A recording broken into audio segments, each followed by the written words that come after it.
Hello, Professor. My name is Kyle Carter, and here I'll be discussing homework number 4. So here we have a multiplexer. Each input of the multiplexer will be holding 4 bits. The selector will then choose which operation of which we will be using. And those operations will be AND, OR, exclusive or the NAND gate. The output will then hold 4 bits. In our top module, we have an input 0, and input 1 also will be holding 4 bits as well. And the selector also will then choose which operation that we will use. The temp values will then compare the values of each bit in input 1 to each bit in input 0. So input 0 at place 0 will then be compared to input 1 at place 0. Here we have our waveforms. Excuse me.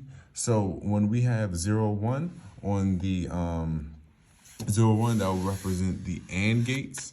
So when I have these, since none of these are compared to another, that's why we have 0, 0, 0 is implemented for all around. When I have these and there's nothing compared, so none of these will be high, but once they start, so when 1 is active here for input 1 and is active for input 2, then the output will be 1. So here we have the OR gate.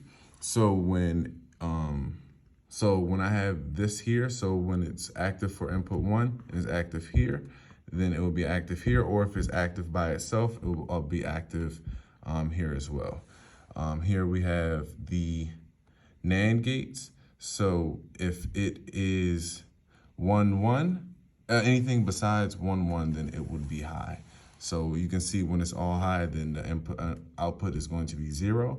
But when it's anything besides both inputs being 1, then it will be high. And for the exclusive OR, if there's anything besides when the inputs are both 0, 0, and the inputs are 1, 1, then the output will be high as shown here. So for the diagram, here we go. So when I have 0, 1, that is going to be the AND gates.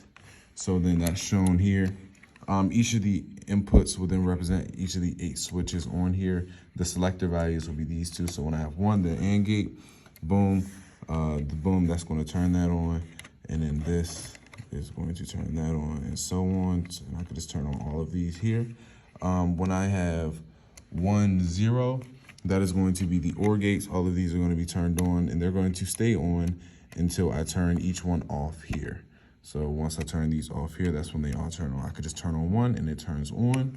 When I have 1, 1, that is then going to represent the NAND gates.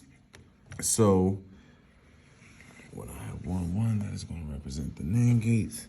So as you can see, they're all active high. They're all on right now. But once I turn 1 on, and then I could turn on the same placeholder, then that's when it will turn off. Or if I turn it on here, and then in the same placeholder, that will turn off. They're just comparing each bit to one another. So next will be the exclusive OR when they're both 0, 0. So when I have just one turned on, then that is OR. But once I have them both turned on in the same placeholder, that's when the output is turned off. These two, I can do it again with this one. And then once I turn it on again here, it will turn off. And then the same as on this one, and I can just turn these on and off here. And it's being displayed.